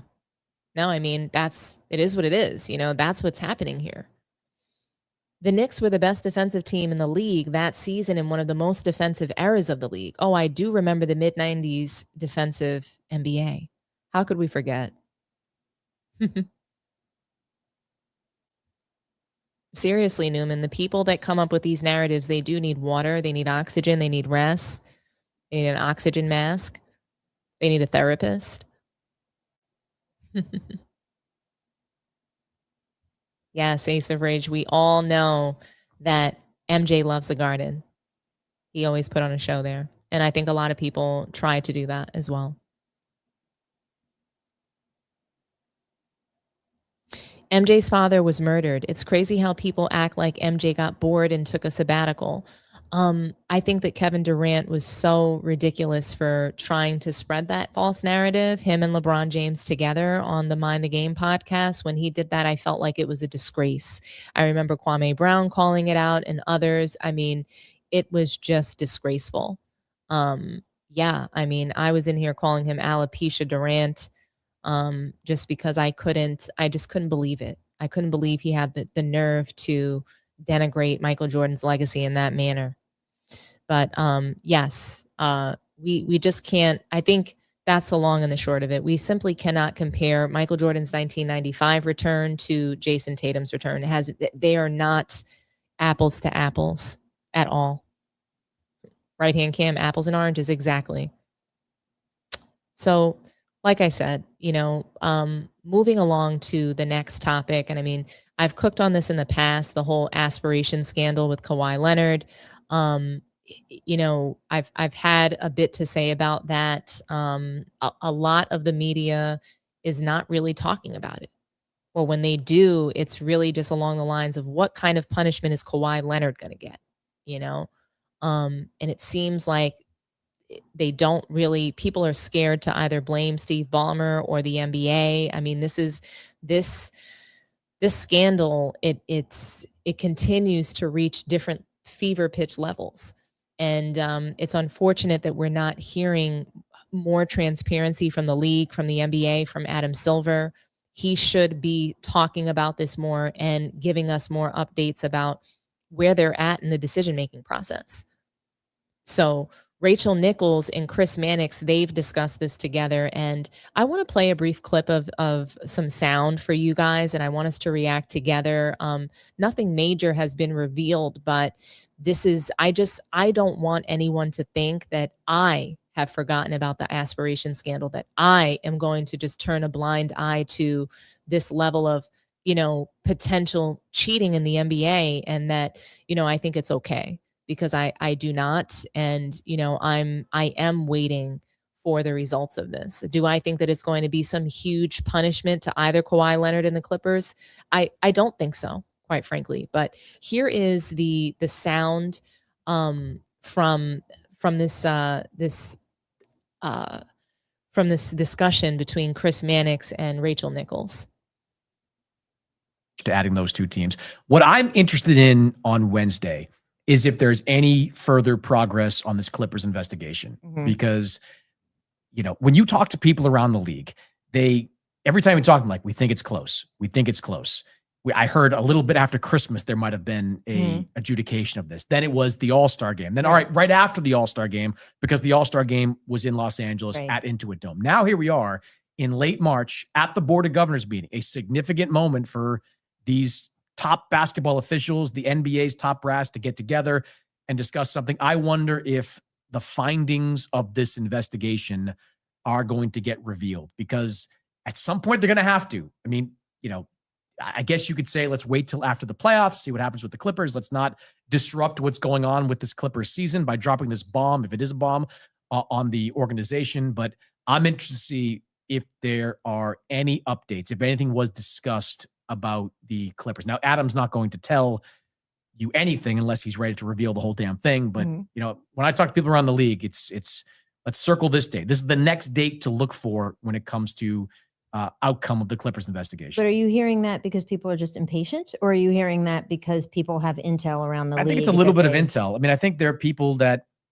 again, it's largely the same people that have been saying, like, I've been hearing this, I've been hearing, like, there's just been a lot of rumblings that we're getting closer to the big reveal, whatever that may be. If it's, and I don't know what's in that thing, but there's certainly a lot of people speculating around the league in NBA front offices that something is coming, that some kind of punishment, whether it is a slap on the wrist or, the basketball death penalty, I don't know, but a lot of curiosity right now about how close the NBA is getting to revealing all this. And if they took draft picks away, what would happen? Everyone just moves up in the order, and it's a 31-team way draft? over my pay grade at this point. That's relevant. And it's also relevant in terms of the timing. Because, it's relevant like Kawhi's contract. Like, if it turns out that, and now we're getting into the very speculative stage, but if they decide that, hey, we might void Kawhi's contract because we deem it invalid because of how it all came together. There's a lot. I mean, it is as talked about a thing in the NBA is anything right now.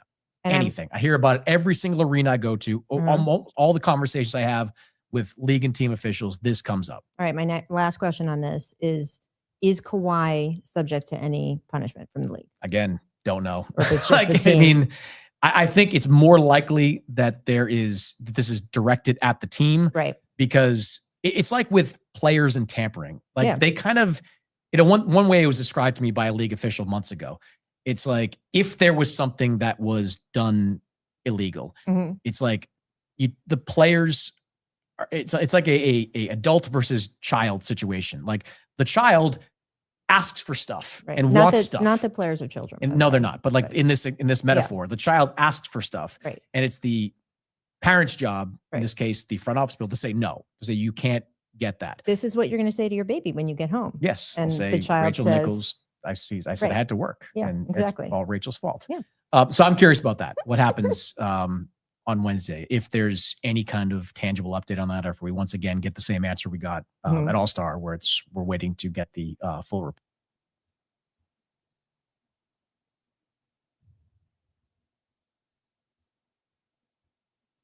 Well.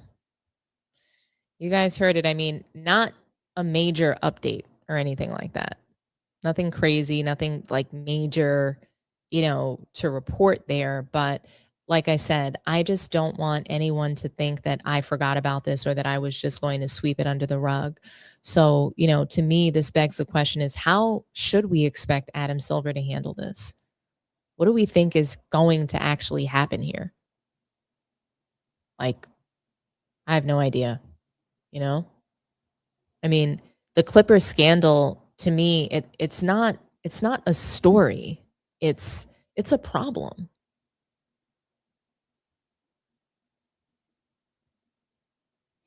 And after I watched, that clip of Rachel Nichols and Chris Mannix talk about this so-called aspiration scandal surrounding Kawhi Leonard and the Clippers, and the way that they're sort of discussing it is very calm, very measured, very let's wait and see. And I'm sitting there like, wait and see. We already see what Mannix and Nichols, what they're saying, to me, when I'm sort of like reading in between the lines in a way. It's like, if you actually listen to what Mannix and Rachel are saying, they're telling you that this is serious. This is league level serious. This is Board of Governors serious. They literally said that this scandal is at the top of mind at the NBA governors meeting, which means this is not just gossip.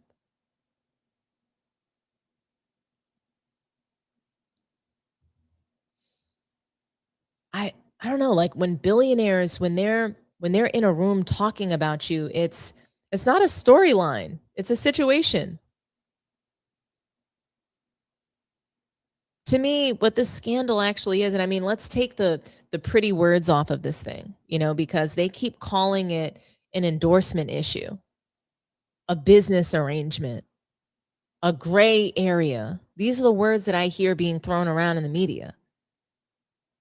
But I just want to call it what it is, guys. I want to call it what it is. It's an allegation. A $28 million no-show deal through a company tied to Clippers ownership to allegedly bypass the salary cap. That's not marketing. That's maneuvering. And if it's proven to be true, that is cheating. That's cheating, guys. And the reports indicate Kawhi allegedly received tens of millions from a company linked to Clippers ownership without doing actual promotional work. This, of course, it raised concerns about cap circumvention. So if you're trying to circumvent the cap, that's what this looks like. And let me be clear. You don't actually, you don't accidentally forget to do $28 million worth of work. Even as rich as Kawhi Leonard might be and all of the earnings that he's made, he didn't just accidentally forget to do the $28 million worth of work that he agreed to. And so, for me, and if we just talk about it at a high level, guys, like, this is bigger than Kawhi. This is about the system. The NBA salary cap, it exists for one reason: competitive balance. If teams can secretly funnel money to players through side deals, then the entire structure collapses. At that point, just take the cap off and let billionaires play Monopoly.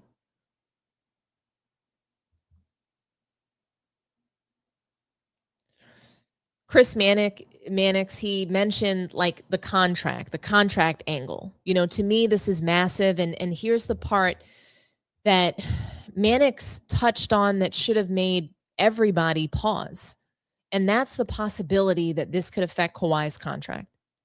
If this is proven, we're not talking about fines and a slap on the wrist, right? We're talking about contract voiding.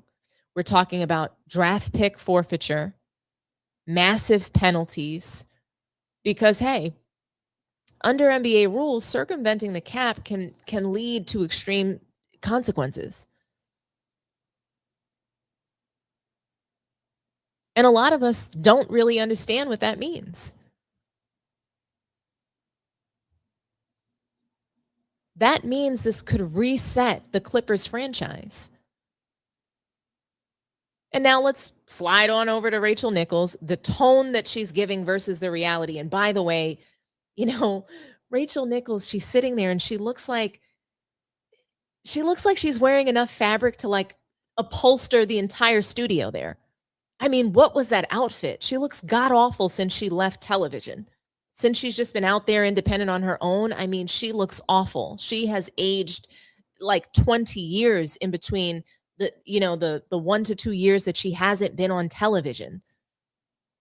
Like, she needs a stylist, she needs a makeup artist stat. Sheesh, she is totally cooked. But anyway, and I don't want to focus on her appearance because that doesn't really matter, but the tone versus the reality here, like, you can see her. She's approaching it carefully. She wants a job back on television. So she seems like she wants nothing to do with this conversation. So Rachel Nichols, she's approaching it carefully. She's framing it like, let's see what the league finds. We need more information. And I think also she's framing it carefully because of the narrative that people are treating Kawhi Leonard like the criminal in the situation. And Steve Ballmer is just like, he gets no accountability, no blame. And so there's racial implications there. There's all kinds of things. So I think she's being really careful because she's already come under fire for some racial implications, right? So, and look, I get it. That's journalism. But let me translate that into real basketball language. That means the league doesn't want this to be true. Because if it is, then this becomes a scandal that shakes credibility. The Kawhi piece, I mean, he's been silent, right? But the silence is loud. It's very loud. Because then there's Kawhi, right? And because of what Mannix and Rachel Nichols also hinted at is that Kawhi hasn't exactly come out and clarified anything strongly. And I think that matters. Because when something looks questionable and your response is vague, it doesn't quiet the room. It amplifies it. Silence doesn't protect you in situations like this. It just makes people lean in closer. The magnifying glass, it gets bigger. And to me, the bigger picture that I see here with Kawhi is that, quite frankly, it fits a pattern. This fits a pattern. And let's go even deeper because this is what people are afraid to say. Kawhi's career has always had, let's call it, like strategic control elements. That's me being nice here. Load management battles, contract leverage moves, team building demands. And now we're here talking about potential financial maneuvering behind the scenes, salary cap circumvention,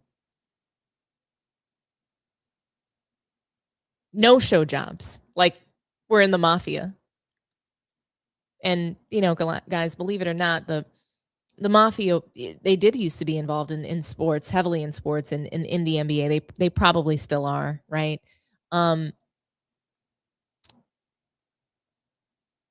But like at some point, patterns have to stop being coincidences, right? Can we agree to that? Like at some point, it's not just a little coinkydink, right?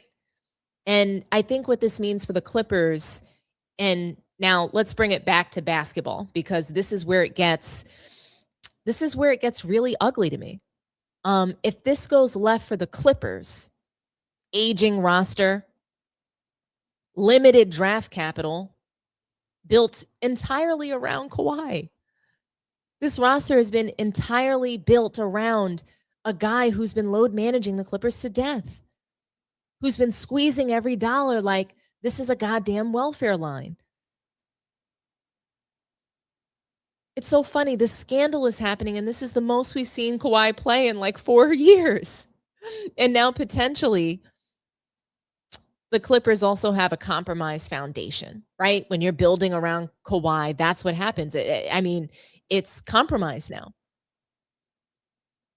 You built your entire franchise around a player, and now the way you built it is being questioned.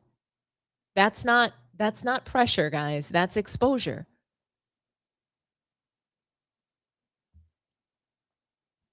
So finally, I'll say this. Watching Mannix and Nichols talk about this, I didn't hear speculation. I heard caution. And when the media is cautious, it usually means the league is concerned. Okay? So this isn't just about Kawhi Leonard. This is about whether the rules of the NBA actually mean anything. Do the rules of the NBA actually mean anything? Because quite frankly, if they don't, then this league isn't competitive. It's negotiated, it's orchestrated, it's manufactured, it's fugazi, it's fraudulent.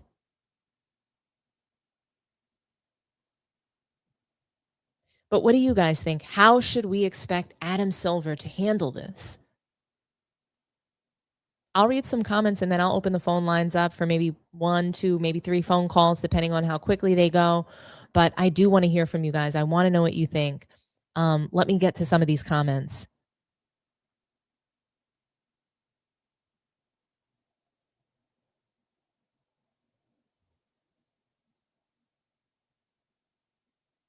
Let's see. Salute to you, Pikachu. Welcome back. And I'm so glad to be back. So thank you for being here. Thank you all. As a matter of fact, guys, do me a favor. Go ahead and like the video. Subscribe to the channel if you haven't done so already. Share the video. That one's really, really important, guys. I need you to share the video. Let's get the word out there about Sports Tea. Help me grow the community to make it even bigger and badder. Okay? Man, I really want to hear from you guys about this topic. But do me a favor, get the likes up, like the video. I'm in here doing my job, guys. I need you to do yours. Okay. Let's see. Steve Ballmer is one of the few billionaires I like, but I think they have way too much power. I mean, billionaires, I'm pretty sure that he's going to dictate the narratives. I'm pretty sure there's not going to be a huge punishment for him because of how much money he has. $180 billion. I mean, what punishment are they going to give him that he's even going to feel anyway?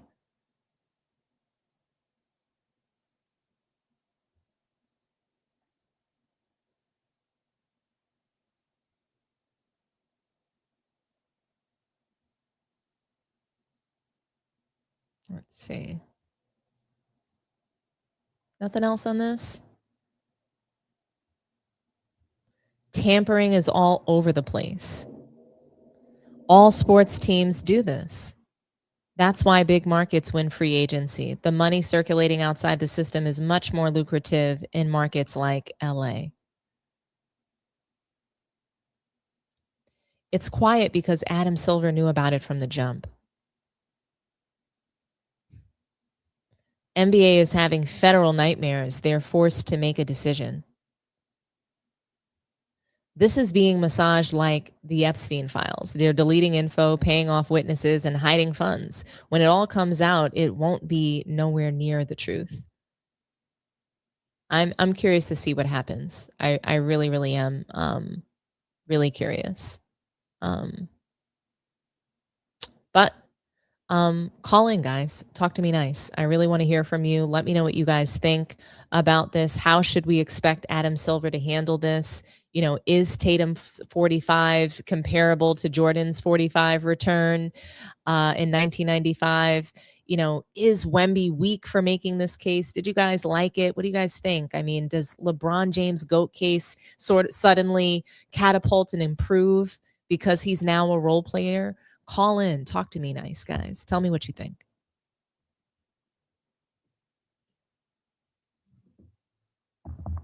And in the meantime, I'll continue to read some comments, but let me know what you guys think. And I get it that tampering is all over the place. And I mean, this might just be the entryway to a larger problem happening in the league. But the point is that Kawhi Leonard and the Clippers, the spotlight is on them.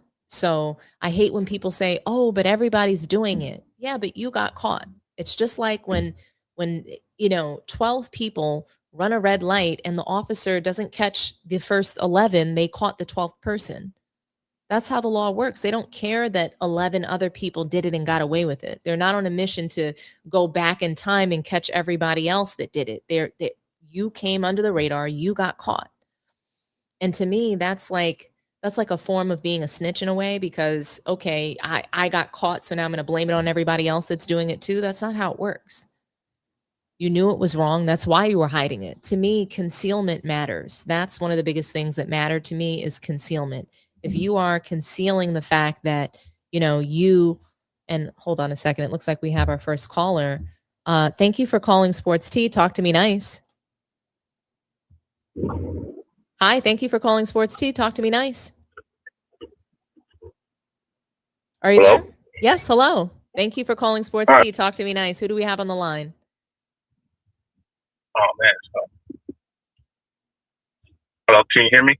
I can hear you very well. Thanks for calling Sports Tea. Talk to me nice. Who do we have on the line? It's hard not to talk to you now, Dominique.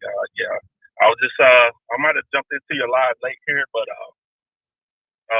so I said something about Tatum wearing number 45 now or something like that. He's not wearing 45. He's number 0, but basically the media is deciding that they want to compare his return to Michael Jordan when he returned in 1995 wearing 45. They're trying to say like, oh, Michael Jordan was rusty. Tatum is, he's trying to get his legs under him the way that Michael Jordan was. And I'm saying that those two things are not the same. He is coming back from injury and trying to basically learn how to be a basketball player again, whereas Michael Jordan, he was just trying to get in rhythm. He was just rusty from playing baseball, which is not the same.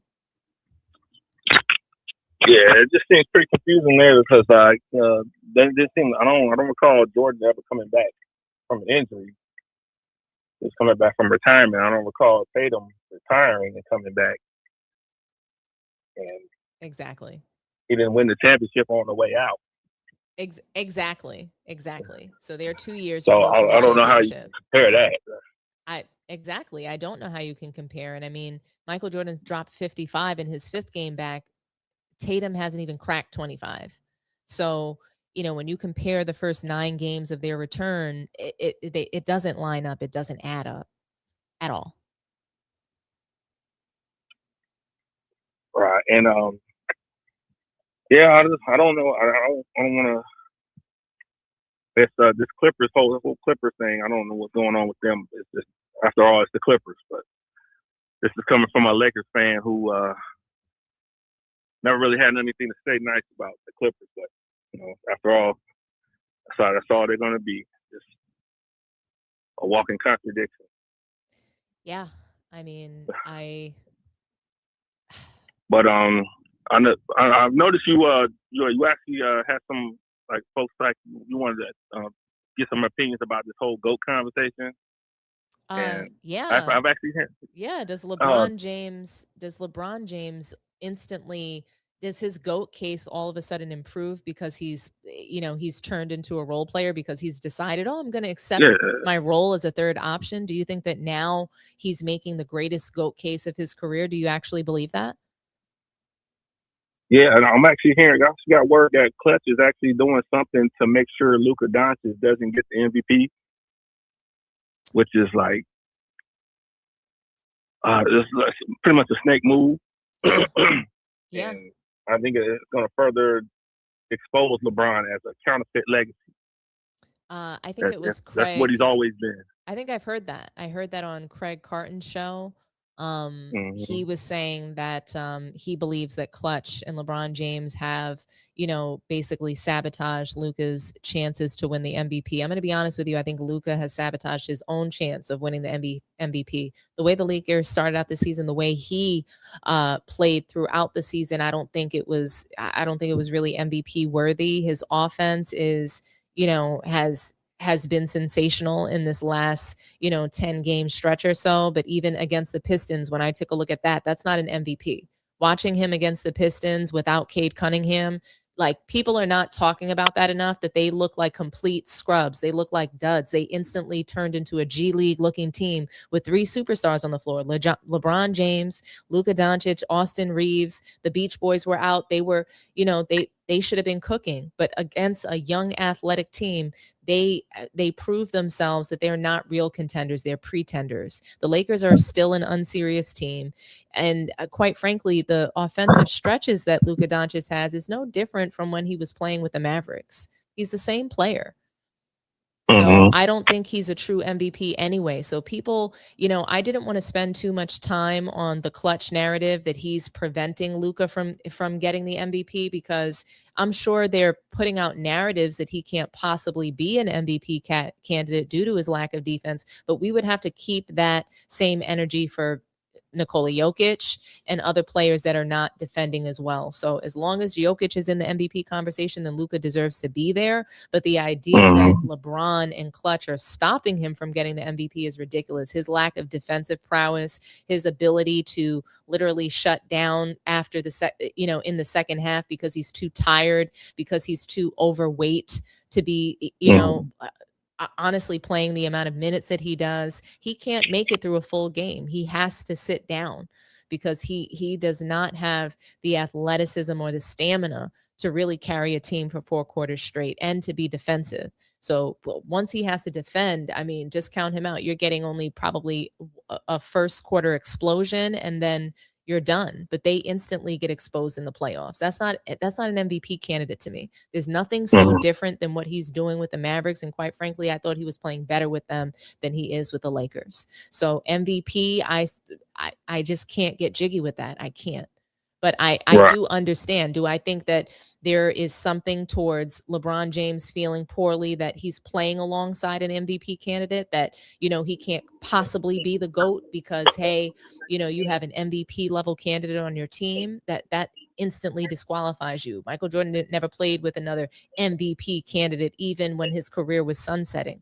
So, I think that it changes the conversation for LeBron. They're definitely going to put out nasty narratives about him for sure. I see that Clutch is doing that, but I'm not going to blame them. I'm not going to blame them that he doesn't win the MVP.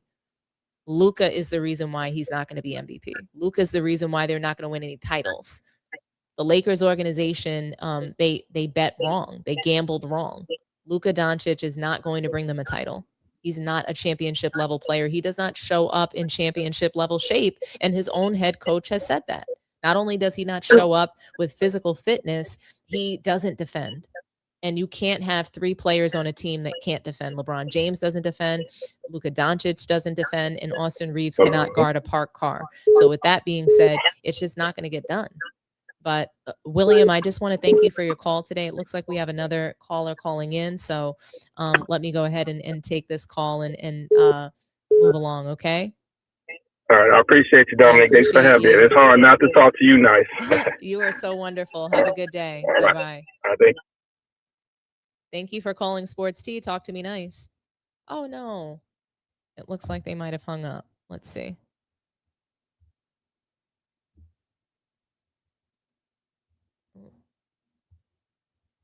I don't know what happened. Anyway, thank you so much, William, for a wonderful call. Let's see. Do we have any good comments in the chat? Does anybody else want to call in? Let's see.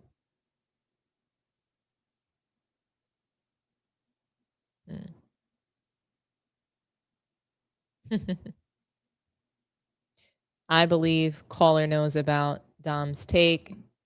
He's just adding that clutch are no doubt sabotaging Luka for his own narrative.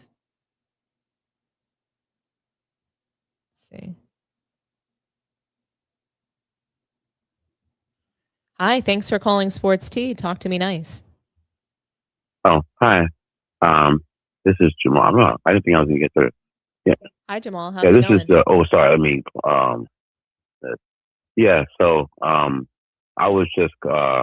I wasn't gonna call because I missed a part of the show, but he's. I guess I got my memory jog. But yeah, one of the things I wanted to talk about was I did want to speak a little bit about how I believe that the NBA has been janky for a little while, and it's just been going in a certain direction. I think it's worse and worse, which is how you have situations like with the Clippers and with the with that Luka AD trade. I mean, that's totally just billionaires, doing what they can do. So can you hear me? Yeah. Yeah, I'm here. I can hear Yeah. you. Okay. Yeah. So just one example, for example, is how like when 'cause I'm in Toronto, when the Raptors won the championship, this is really when things changed. They won a championship and they just kept pushing. When have you ever seen the sports media push and push and push and push and push somebody to leave a franchise they just won the championship with? So, I mean, that's blatant right there to show that this is absolutely a business. They don't care about, which team did better. They want to make sure that and they kept pushing for Kawhi to be with LeBron. So then that guy can be in LA. That was all business right there. And how they actually were able to pry Kawhi to go from Toronto to go to the Clippers is also something suspicious. So I'm not shocked to see any of this stuff come out, because you tell me who turns down that kind of money and just leaves a team they won a championship with. I mean, his career hasn't been the same since. So that's kind of weird. And then the next thing I wanted to mention was so of course your rival locker room, he's always on Luka's ass too. The only thing you two have in common is how much you don't like Luka, and that's the only way I break with you. I think that Luka is still a top 5 player. He will be for the next 4 or 5 years, and I would be happy to see Luka MVP. The issue is my issue is LeBron and JJ Redick and just that whole Lakers shit show circus. I have a question for you. Okay. Yes, ma'am. Why do you think that in 4 or 5 years, Luka Dončić would be a top 5 player in the NBA? Why wouldn't he be one now when he's in his prime? So he's about, isn't he 27 or 28 years old? So 4 or 5 years from now, when he's in his mid 30s, you think that he'll ascend to being a top 5 player at that point, when he's getting older and he can't come into NBA camp, or he can't come into the league. He cannot show up to the NBA in shape. He's showing up to the NBA with a dad bod. But you really believe that in 5 years he's going to be a top 5 player in the league?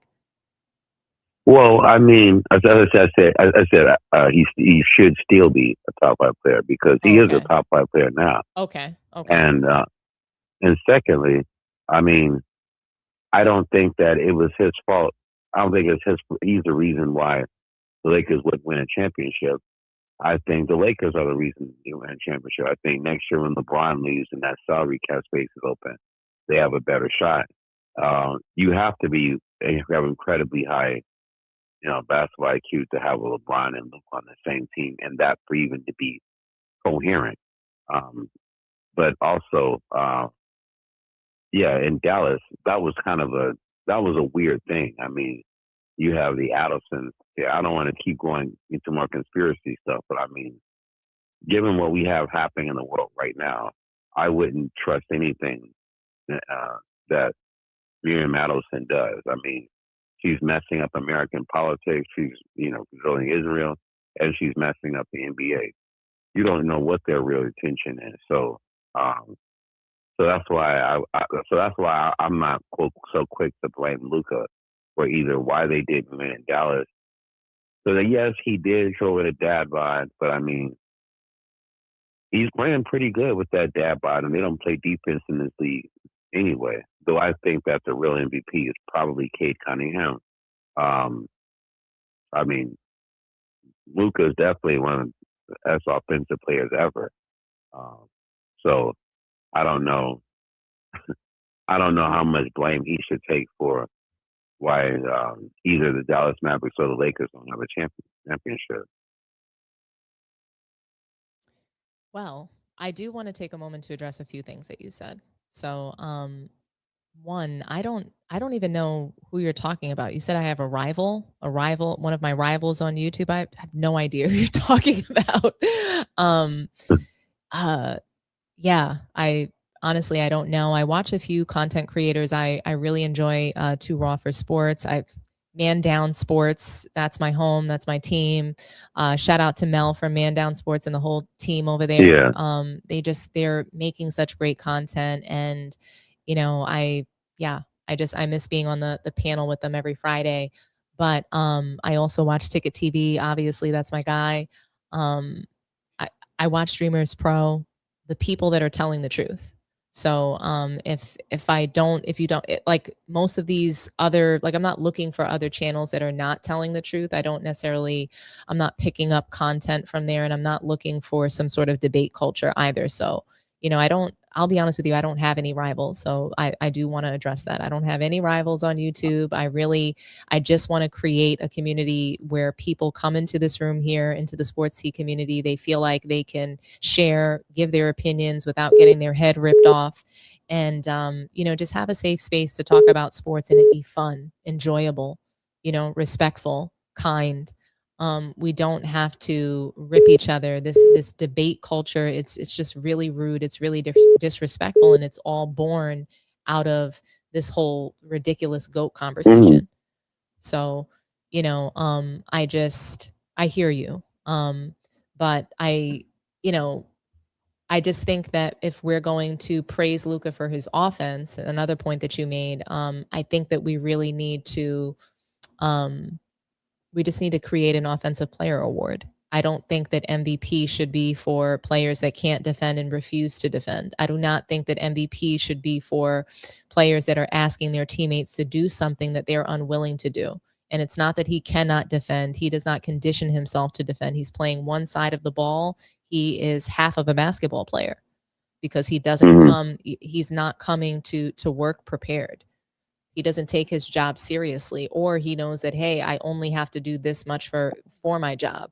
The agreement is this. So he obviously probably has an agreement with Rob Pelinka in the organization. Hey, pretend to get in shape, go on Ozempic, gain the rest of the pounds back throughout the season, cook on offense like you normally do. And, we'll find people to defend for you. And you'll look good for, certain stretches of the game. We'll create a schedule for you that, will help you, make you look good. But at the end of the day, we know where this is going. We don't expect to win a title. And I think that that's, And I'm not trying to glaze Luke. I see the chat thinking that I'm like kind of contradict. I'm not. I mean, I don't see that. I don't take it that way. And I think that, again, I think sometimes when, when people disagree, it has I mean, to I agree with turn. most of you right now.